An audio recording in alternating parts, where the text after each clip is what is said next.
Hello student, today also we are going to continue the ideal gas equation. Ideal gas equations का relation with the molar mass and everything we'll going to see. ठीक है, तो कल के video में हमने ideal gas equation P V is equal to N R T पढ़ा था, उसी को फिर कंटिन्यू करते हैं. Expression for molar mass by using ideal gas equation only. ठीक है, अब ideal gas equation use to determine the molar mass of the compound. बच्चों, मोलार मास क्या है? Molar mass is what? It is the sum of atomic masses of every elements or you can say atom in a compound. जैसे water है तो hydrogen and oxygen होगा, जिसमें hydrogen के number होंगे 2 H2 एंड ऑक्सीजन 1, तो उसका molar mass हो गया 18. कैसे आ गया? हाइड्रोजन का एटॉमिक मास है 1 इंटू 2 प्लस ऑक्सीजन का atomic mass 16. So 1 into 2 that is 2 plus 16, so 2 plus 16 that is equal to 18. समझ गए? So we are going to see how the molar mass can be find out with the help of a ideal gas equation. So ideal gas equation से start करते हैं. PV is equal to nRT. This is our equation number 1.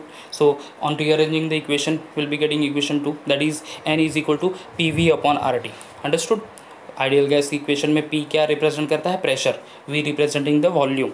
N यानी number of moles of a gas. R is the gas constant and T is the temperature. So equation 2 हमारा मिल गया. N is equal to PV upon RT. Understood?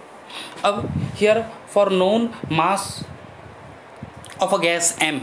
Understood? If we are having a mass gas and its mass is m only, small m, then the number of moles will be written as, okay, अगर मास m है gas का तो moles, number of moles कैसे लिखेंगे हम लोग? n is equal to small m upon capital M. Small n is equal to small m upon capital M. See the equation number 3. अब जहाँ पे small n representing the number of moles of the substance. Understood? Small n representing the number of moles of the substance. Small m क्या represent कर रहा है? Mass of the substance or mass of the gas you can say. And what about m?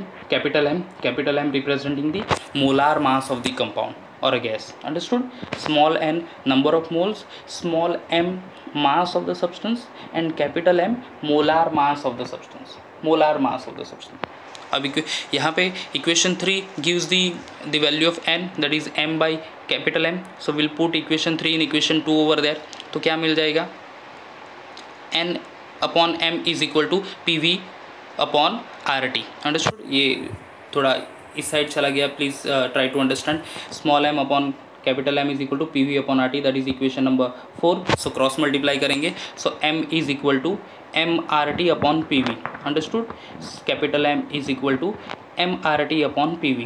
M यानी molar mass, small m that is mass, R that is gas constant. हमने gas constant की value भी पढ़ी है 8.314 joule पर kelvin पर मोल और 0.0821 litre atmosphere पर केल्विन पर मोल और dm क्यूब एटमॉस्फेयर पर केल्विन पर मोल. T is the temperature, P क्या होगा? Pressure, and V is the volume. Understood? So this is all about the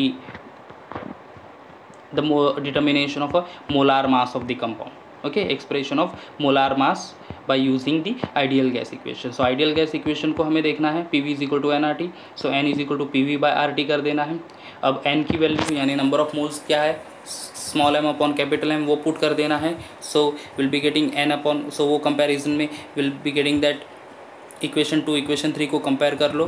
so small m upon capital M is equal to PV upon RT मिल जाएगा. So will be getting final equation as m is equal to small m into RT upon PV, where capital M representing molar mass of the compound, small m mass of the compound, R gas constant, T temperature, P pressure and V is the volume. Understood? Okay, आगे बढ़ता है फिर combine gas law. Okay, what is combine gas law वो देख लेते हैं. The ideal gas equation तो पता है हमें, that is PV is equal to nRT. On rearranging the equation will be getting PV upon T is equal to nR. Understood? PV upon T is equal to nR which is equal to constant only because n तो number of moles है which is 1 mole and R is the constant, so n into R is equal to constant only. So we'll be writing, therefore we will be writing the equation P1 V1 by T1 is equal to P2 V2 by T2. Okay, P1 V1 by T1 is equal to P2 V2 by T2. बच्चों ये P1 V1 by T1 is equal to P2 V2 by T2. This equation will be actually using for the numerical purpose. Understood? ये numerical solve करने के लिए use करेंगे हम लोग, बाकी तो कुछ इसका यूज़ नहीं होगा. So just remember this, the equation 6, P1 V1 by T1 is equal to P2 V2 by T2. Okay, ये T2 just extreme left side में आ गया है, actually P2 V2 by T2 है वो. ओके, चलो. Now the last topic related to the this ideal gas equation, that is relation between density, molar mass and the pressure. Relationship between density, molar mass and the pressure. See here, again we'll start with the ideal gas equation. PV is equal to nRT. ठीक है, ideal gas equation से start करते हैं. PV is equal to nRT. On rearranging the above equation, we'll be getting N upon V is equal to P upon RT. Understood? P को P के नीचे RT लिख दो, यानी RT को लेफ्ट हैंड साइड ले लो, क्रॉस मल्टीप्लिकेशन कर दो, एंड V को राइट साइड ले लो. Okay, so N upon V is equal to R P upon RT. Equation number 2 मिल जाएगा हमें. बट हमारा स्मॉल n क्या रिप्रेजेंट कर रहा है? स्मॉल n यानी number of moles, that is small m upon capital M. Correct? small n is equal to small m upon capital M. So we'll be putting that equation 3 in equation 2 only, the value of small n. तो हमें क्या मिल जाएगा? n is small m upon capital M. So small m upon capital M into V is equal to P into RT. समझ गए? n की value डाल दी सिर्फ, m upon capital M. So m upon m into V is equal to P upon R into T. Understood? But m by V is equal to D. m upon V is equal to D. D यानी density, m यानी mass, V is the volume. Understood? Density is the ratio of mass to the volume ना. So हमने पढ़ा था ये, D is equal to m by V. So instead of in equation 4 m by V, m upon V है वहाँ पे. Okay, so m upon capital M into V, that is m by V only हम लोग consider करेंगे. तो m by V is equal to D. So here m by V in equation 4 will be replaced by D over there. So D upon M is equal to P upon RT. Okay, D upon M is equal to P upon RT. Equation 5 को rearrange कर लेंगे. So we'll be getting the final equation, M is equal to DRT upon P. Understood? M is equal to DR2 upon P. This is our equation number 6. So ये equation है M is equal to DRT upon P. ये भी numerical purpose के लिए use होगा. Okay, so this is the equation actually gives the relationship between the density, pressure and the molar mass. Understood?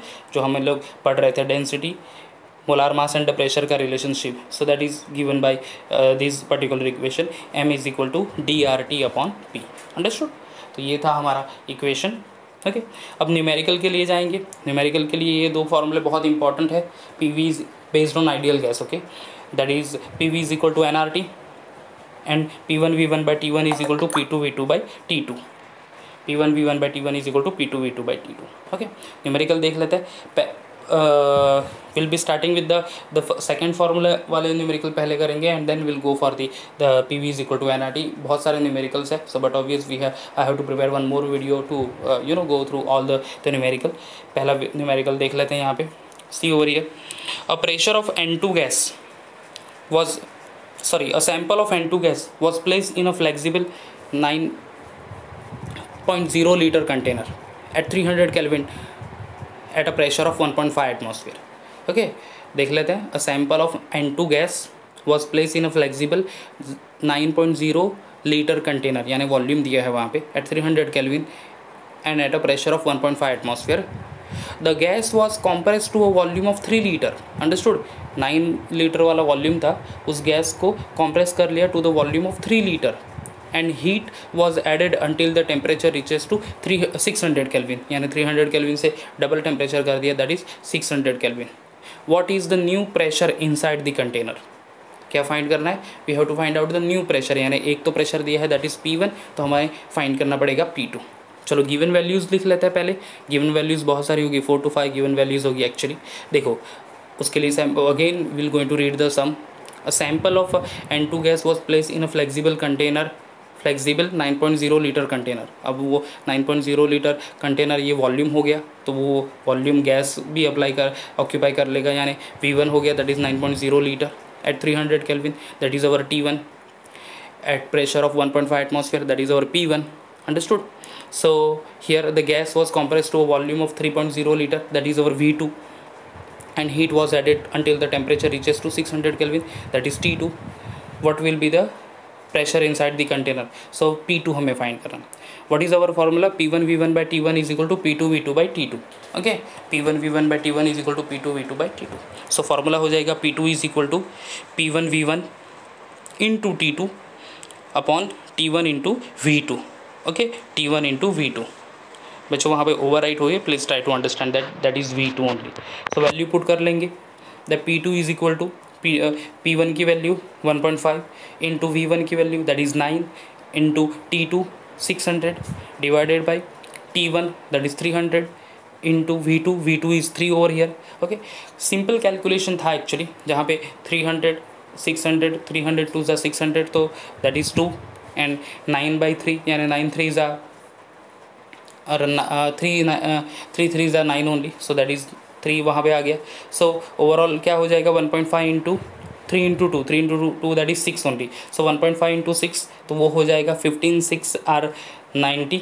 15 6 are 90 only. सो यानी यहाँ पे 1.5 है, so will putting 1 decimal point after the 9. So 9.0 ATM. So यहाँ पे P2 is equal to 9.0 ATM. Understood. P2 की value क्या होगी 9.0 ATM. सो ये है हमारा numerical based on P1 V1 is equal to P1 V1 by T1 is equal to P2 V2 by T2. बच्चों ये न्यूमेरिकल्स, ऐसे ही numericals will be going to see in the next videos as well. Understood. So ये तो simple सा था, यहाँ पे मैंने लॉग यूज़ नहीं किया क्योंकि डायरेक्ट कैलकुलेशन पॉसिबल था, सो इसलिए मैंने लॉग नहीं यूज़ किया. But obvious in the upcoming videos will be going to see the numericals and वहाँ पे लॉग यूज़ करना पड़ेगा. So please be ready with the log also. ठीक है. So go through the sum. ये theoretical topic भी देख लेना ज़रा based on this one, mass, density, pressure, और ये जो हमारा equation है the mathematical expression that is P1 V1 by T1 is equal to P2 V2 by T2. Okay, thank you.